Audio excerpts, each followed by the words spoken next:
So, survival guide. Follow these steps. As much as I love both Carrie Elways and Lee Winnell, don't even try to tell me the acting is good from them in this movie. Don't be fat as fuck. Don't design a bathroom with no stall for your shitter, while also making the sinks way too far away from the urinals and aforementioned shitter. Don't do whatever the hell this was supposed to be. Don't eat bacon. Don't get cancer. Don't move a muscle or breathe for hours on end in view of two human beings. Don't own a shithole apartment so you can't wake up in an actual shithole. Don't pretend this isn't one of the coolest twists in recent memory, despite how implausible. Don't saw through your chains. Saw through your feet. In fact, that's honestly the only tip you really need. Don't smoke a dead stranger's blood. Don't tell me this guy had a chance at doing shit correctly. Give your protege the easiest game to win in the entire series. I mean, true, but excluding the X they very much do with their eyes open, right? If you're the police, definitely check into places that sell tape players and blank tapes and see if anyone has sold a shit ton of them recently. Let art do poop art before art was an art thing. Make sure you write play me on your tapes like it wasn't the first fucking thing everyone was gonna do. Make sure your jigsaw is recruited from an Assassin's Creed game. Might as well lop that arm off too, man. Put a puppet in every damn film you've made ever since. Put the key to your victim's chain in a tub with their unconscious body to ensure they never have a chance to live. Resist the urge to kill yourself off the bat just for having touched a single thing in this nasty bathroom. Stay neutral on the entire bear trap versus reverse bear trap, which feels better argument. Pray you never hear the words game over outside of an arcade or the bedroom. This is a Saw 2 survival guide. Just follow these steps. Actually communicate and help one another in life or death hostage situations. Compliment Amanda on her rad hairstyle. Damn right, let someone else look through that gun-rigged people. Don't ask this man's name as he dies immediately. Don't be a douchebag teenager. Don't check the drawers in the building you're supposed to have secure until over halfway through the film. Don't fuck with Tobin Bell. Don't go into a building containing a man known for his traps and not be on that shit when you're about to trigger a trap. Don't just die from poison like this bitch. Don't just scream when you have a mask from Mario Bava's Black Sunday ready to crush your entire face. Don't mess with Marky Mark's brother. Don't put it past Xavier to cut off his neck flap containing his number with insane precision and accuracy. Don't reach your hand into an obvious trap and then proceed to stick your remaining hand in aforementioned trap thinking you can get that one out also. Don't tell me that smile isn't adorable. Don't throw an ex-junkie into a pin of needles. Temptation and triggers are real things. Don't trust Abby. Also, why have Abby do legwork and kidnap these people when you already have Hoffman and Amanda working for you? Don't try reaching for help at this point. If you were the feds, don't let your serial killer get away with an unsecured elevator with your detective and exit via an unblocked off exit. Just cut out your damn eye. The alternative is death. Realize no matter how much you scream, you're not Jigsaw, bitch. You're still going to rot in the nasty bathroom. When you already have a shit ton of work and planning to do to make these games, be sure to waste time making a puppet able to ride a tricycle. Yeah, okay, she found that key. Saw 3 survival guide. Just follow these steps. Always stop to admire and appreciate ice sculptures. Destroy your hand reaching into acid for a key you won't even get to use correctly. Don't be a dick to your young daughter just because your son is dead. Don't be such a vengeful, angry dickhead. Don't develop weird daddy feelings for your serial killer mentor. Don't die like a futuristic Jesus Christ. Don't dress like Farmer Vincent when making the fritters that takes all kinds of critters to make. Don't force a doctor to perform brain surgery under extreme duress. Don't fuck with Amanda Young, unless you're Hoffman. Don't hang out naked in the freezing cold. Don't kill off your main villain 3 movies into your long franchise. Don't kill a man who has held your wife captive and warns you repeatedly not to. Don't leave a crew member's shadow when you're shot. Don't put a man who has to play a game in a wooden crate you have no way of knowing he'd successfully get out of to even start that game. Don't take your BDSM practices way too far. Don't try to not feel John Spain here. Dump all the pig slop in the world on this douchebag. Forgive the man who murdered your son. Yeah, right. Get it in the right hole. Instead of burning her like Donnie from Don't Go in the House, freeze the bitch instead. Listen to your daddy killer mentor when he repeatedly warns you not to do something. Make us think this dick is Lynn's husband to give us a badass reveal at the end showing otherwise. Reflect on all your terrible decisions as a human being, a father and a husband. Spend all your time making this shit when you can just shoot her in the face if she doesn't comply. While witnessing a once-in-a-lifetime event, just wait and see how it all plays out. Saw 4 survival guide. Just follow these steps. Be thankful you're blind. Cherish your life indeed, as you'll be dead very shortly. Don't assume your brilliant mentor is never going to give you a test of your own. Don't cause a miscarriage or you'll create a brilliant serial killer. Don't even try to imagine how fucking bored Hoffman must be sitting here for hours on end when he's behind all this. Don't go through unsecured doors. Lesson of the movie. Don't judge Cecil for now being a butterface. Don't make your antagonist's wife an unbearable bitch. Don't not learn from your previous multiple mistakes of rushing through insecure doors. You're a goddamn cop. Don't try to make sense of why these people don't at least try to communicate in some way. Blind man can still hear a guy with his lips sealed shut, can't speak, and that guy can very much see the former has no eyes. Don't walk straight up to a puppet created by the man infamous for his traps, despite how adorable said puppet may be. I mean, definitely assume this guy's a sexual deviant from second one, right? Introduce one of the best secondary bad guys in your franchise. Keep wasting time making dumb puppets. Not like you got a shit ton of work to do or anything. Keep your main antagonist alive through flashbacks for the rest of your series. Make your 4th film happen at the same time as your 3rd film to confuse us in such a fantastic way. Put an amazingly realistic autopsy in your Saw film.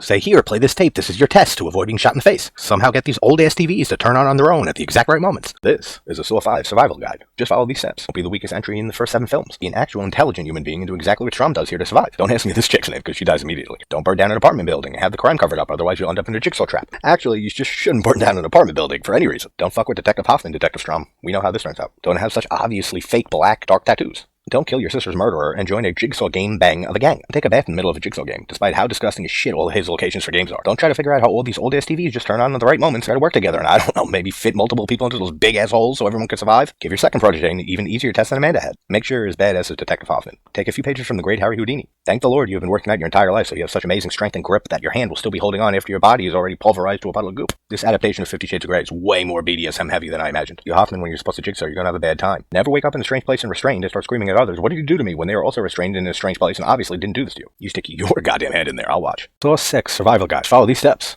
Make the best Saw film in the series. Be a badass with a plan like Hoffman does and murder a lab rat and 2 FBI agents without hesitation. Don't leave a hot cup of coffee just laying around near a psychopath. Don't put a skinny woman in a pound-for-pound, flesh-for-flesh game with this fat dick. Don't shoot a gun blindly in the dark and shoot your security guard on accident. Jesus, George, haven't you been responsible for enough pain, suffering, and death? Don't show me Hoffman asking this woman in front of multiple people if she learned from her test and sounds exactly like John Kramer and expect me to believe no one takes him into custody immediately. Don't tell me this ending isn't fucking amazing, but be certain you have conveniently placed bars in the room that you're about to be killed in. Don't trust this asshole. He doesn't hesitate to kill someone in the slightest. Don't try to tell me Perez's expression here says anything other than you're Jigsaw's damn accomplice without a shadow of a doubt. I love you, Hoffman, but stop making unwillable traps and being a douchebag but not following your mentor's philosophy. Don't tell me this other expression from Perez doesn't say anything other than you're a goddamn murderer. Never underestimate how important secretaries are. If you have one, please buy them flowers tomorrow. Put Eastman in a breathing contest with a lifetime smoker with lung issues and have the audacity to call it a game. Why the fuck doesn't Hoffman know you can tell alive fingerprints from dead ones? He's a goddamn detective. This is how I'm sure the Sawyers weigh their victims' meat food. Win a season of Scream Queen to get your arm cut off in a Saw sequel. Well, she's certainly dead now. Who would want to kill her twice? Saw 7, 3D, Survival Guide. Just follow these steps. Call your final Saw film the final chapter. Saw 10 in theaters September.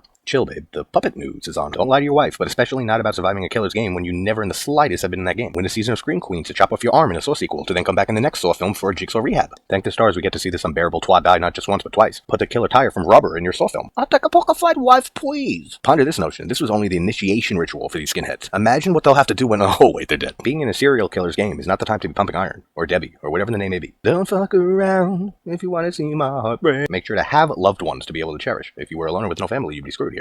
Have some practice, or more preferably, insane mastery of playing this as a kid.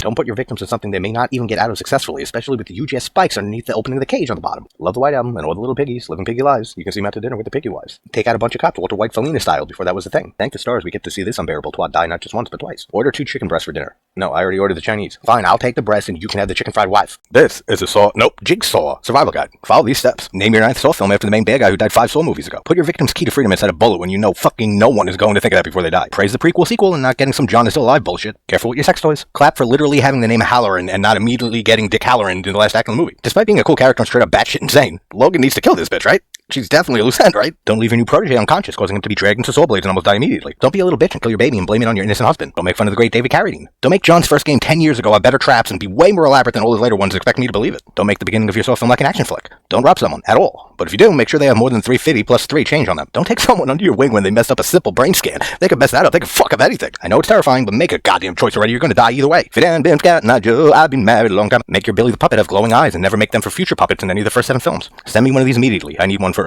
something. Will a cat with toast on his back land on his feet or the toast side? Shouldn't order the blooming onion next time. This is a spiral from the Book of Saw Survival Guide. Follow these steps. Copycat Jigsaw doesn't know the correct way to play spin the bottle. Damn, they really gave that Eraserhead baby a total upgrade. Don't be like Chris Rock and pitch this movie as a new take on the Saw series and have it mostly suck. Don't cast fucking Samuel L. Jackson in your Saw film and completely waste him. Don't have Chris Rock play a serious detective when he's the hilarious comedian responsible for this. Smack him with a dick, smack him with a dick. Smack him with a dick, smack him with a dick. And expect me to take him seriously. Don't huff model airplane glue. Don't make this face because again, Blind the bitch, blind the bitch. don't make your Saw film have an obvious twist on the killer's identity when he's an obvious murderer from second one. Don't throw in a very on-the-nose Pulp Fiction reference making me want to watch that much superior film. Don't use a Jigsaw copycat voice that sounds like a pussy. If you tore a strap or maniac when you're supposed to Saw, you're gonna have a bad time. I mean, whatever. Goddamn those Chinese finger traps, they're so hard to get off. Make Zeke argue with every cop in the department in real time and think it's not gonna piss me off. Never take your department stairs this far. Hang by my tongue in a train tunnel? Easy $100. Alright, I mean, we're gonna need a pulse, but I'm pretty sure he's gone. Quick, someone get a long straw! Oh, she's dead. As much as the authorities could suck, don't make them so incompetent that they don't see the very obvious wires and machine Jackson's rigged to. Make laser tag not as fun as I remember.